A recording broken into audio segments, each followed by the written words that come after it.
Continuando, correspondência é um pouco mais problemático esse conceito. A mais plausível análise do que é correspondência encontra-se no Tratados de Wittgenstein, conquanto nós rejeitemos a metafísica do seu atomismo lógico. Um ponto essencial é que para haver representação é necessário haver algo comum entre o que representa e o que é representado. Uma pintura tem em comum com o objeto representado a bidimensionalidade espacial. Uma música tocada tem em comum com a música lida na partitura o seu caráter temporal. Mas a frase e o pensamento abstrato devem ter em comum com o fato uma última coisa. A última coisa que resta, que tudo que a representa tem que ter em comum com o representado, que é a forma ou estrutura lógica. A forma lógica é a ponte entre a representação e o representado. Baseado em insights como esse, Stenius reconstruiu a concepção de correspondência do Tratados em termos de um isomorfismo estrutural, uma relação bionívoca entre os elementos do pensamento e os elementos constituintes do fato, constitutivos do fato. Considere a frase: Pedro, P, é pai de Maria, M, e José, simbolizado por J, tem o dom musical, simbolizado por mais. Nós podemos simbolizar isso abstratamente como P é pai de Maria e P é pai de José, que tem o dom musical. Para haver isomorfismo estrutural, é necessário que as três pessoas aqui consideradas sejam bionivocamente relacionadas aos símbolos nominais P, M e J.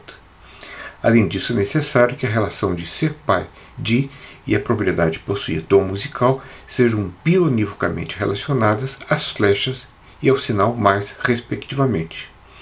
A condição mínima proposta por Stenius é a bionivocidade de cada elemento, nome, predicado, da representação, com cada elemento do representado. Objeto, propriedade, relação, junto à bionivocidade da totalidade da representação com que é representado, com o fato. Mas falta uma coisa.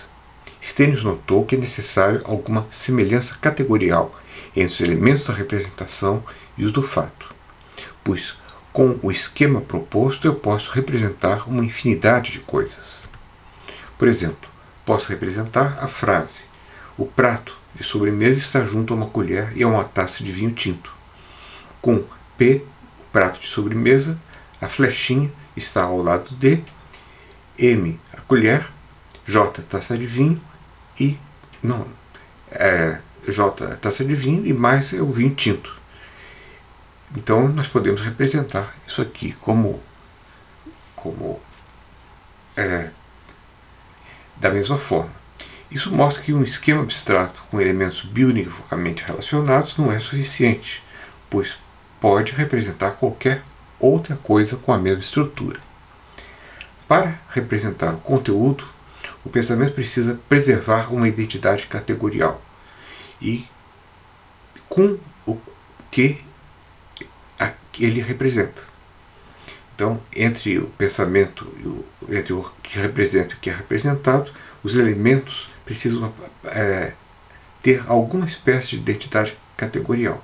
Mas isso não parece haver. E a solução de Stenius foi sugerir que cada elemento deve possuir um indício da categoria representada. Mas como resgatar a vaga noção de indício? Uma possibilidade alternativa seria recorrer ao conceito de esquema, embora ele tenha sido muito pouco desenvolvido por Kant. Kant sugeriu que o conceito de cão, diz ele, subentende uma regra que produz uma figura, Gestalt, que nos permite reconhecer o animal quando ele aparece. Podemos tentar algo similar usando o termo wittgensteiniano critério, melhor dizendo, regras criteriais, a expressão de Baker. Critérios são, para Wittgenstein, capazes de dar significados às palavras e podem ser pensados tanto quanto constituintes de regras semânticas, quanto como constituintes daquilo que as satisfaz. Eles têm uma ambiguidade processo-produto. Se um conceito for uma regra possuidora de critérios de aplicação, os seus critérios funcionariam como esquemas kantianos, podendo ser os mais diversos. Ou seja, se uma certa configuração criterial gerada pela regra conceitual caracterizadora de cães for similar ao que se apresenta externamente, que por isso a satisfaz, nós podemos identificar o objeto dado à percepção como sendo, digamos, um cão. Talvez precisemos adicionar a isso a intenção, a direcionalidade, mas também pode ser que a direcionalidade já esteja incluída na ideia de que a regra que gera a configuração criterial precisa ser satisfeita pelo que é dado à experiência. Ou não. Ou talvez é um sentido mais amplo, o de intenção, que considera a nossa consciência de estarmos aplicando a regra. Parece, então, que a identidade de conteúdo, se nós considerarmos esses diversos elementos, a identidade de conteúdo entre duas proposições P e Q, ou entre uma proposição P, será que P e um fato descrito é evidente que O, pode ser considerada o resultado de duas coisas: o isomorfismo estrutural entre os elementos da representação e do fato, mais a similaridade categorial dependente do match de configurações criteriais geradas por regras semântico-cognitivas com as configurações criteriais realmente dadas, mas com relação ao match entre a regra e o que é dado, o que é um pouco estranho. Formalização da relação correspondencial. Podemos identificar o predicado é verdadeiro com o predicado corresponde ao fato. Nós podemos entender ambos os predicados como metapredicados semânticos pertencentes a uma metalinguagem semântica, ou seja, que tenha por objetos conteúdos proposicionais tratados como objetos de predicação e não meras expressões linguísticas. O exemplo ilustrativo é: Temístocles ganhou a batalha de Salamina, é um enunciado histórico. Algo similar se daria com a frase P, entre aspas, é verdadeiro. O é verdadeiro é um predicado em uma metalinguagem semântica que tem por objeto a proposição, que é considerada como se fosse um objeto, entendida do ponto de vista não da expressão, mas do conteúdo proposicional. Para cada conteúdo de crença P, dizer que P é verdadeiro é o mesmo que dizer que P corresponde ao fato. Nós podemos formalizar isso usando símbolos e expressões. Símbolos como P é a mesma coisa que um S pensamento, spread by thought, ou a proposição. V é o metapredicado, é verdadeiro, e C é o metapredicado, corresponde ao fato. Donde nós temos uma primeira identificação. P é verdadeiro, é a mesma coisa que P corresponde ao fato. V de P igual C de P. Um problema é que o predicado corresponde a costuma ser visto como sendo diádico, enquanto o predicado é verdadeiro costuma ser visto como sendo monádico. Mas a isso se pode responder que muitos predicados aparentemente monádicos são, na verdade, diádicos. Por exemplo, é pai, na verdade, é pai de. De onde surge a suspeita de que é verdadeiro seja, na verdade, um predicado diádico. Afinal, nós podemos dizer que uma coisa é verdadeira de outra.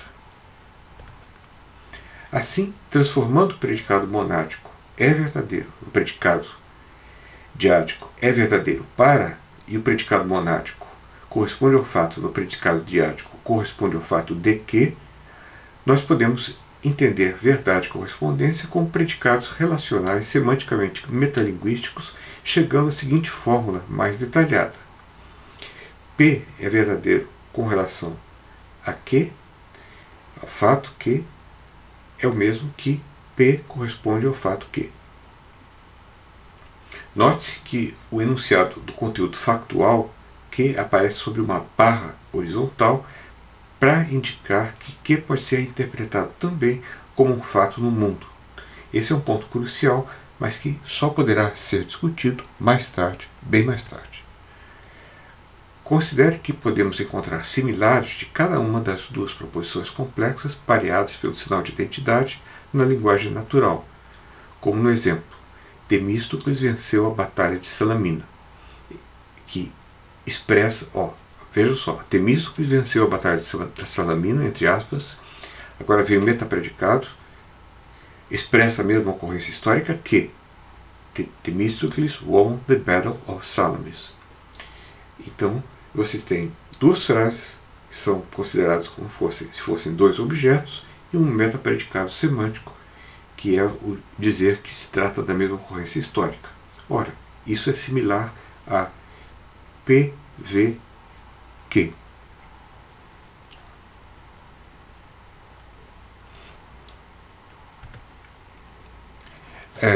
Finalmente, se nós porventura admitimos, como faz Tugendhat, que proposições de pensamento são regras verificacionais, dizer que um pensamento corresponde a um fato deve ser o mesmo que dizer que uma regra de verificação se aplica ao fato.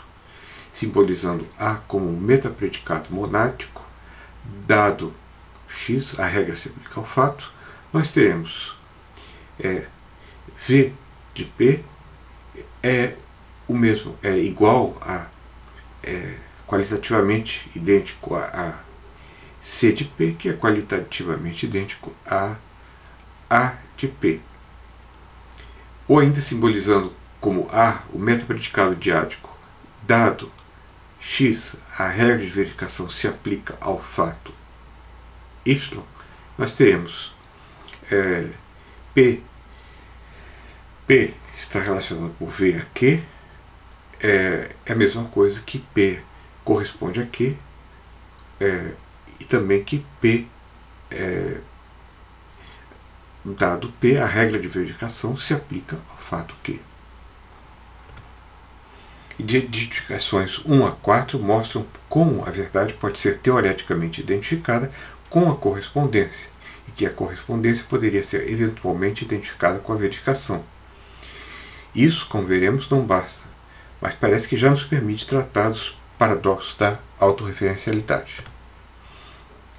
O paradoxo da autorreferencialidade considera a diferença entre é verdade que 2 mais 3 igual a 5, é verdade que essa frase tem 8 palavras, esse enunciado é falso, esse enunciado é verdadeiro.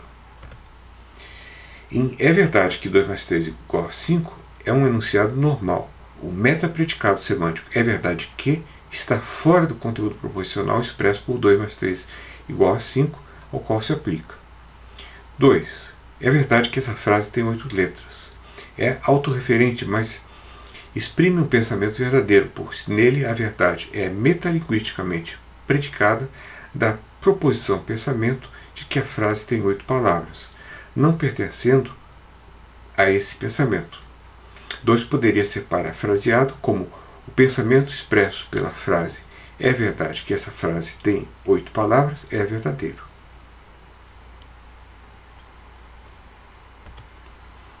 Não é bem autorreferente. Mas 3. Essa frase é falsa e essa frase é verdadeira não fazem sentido.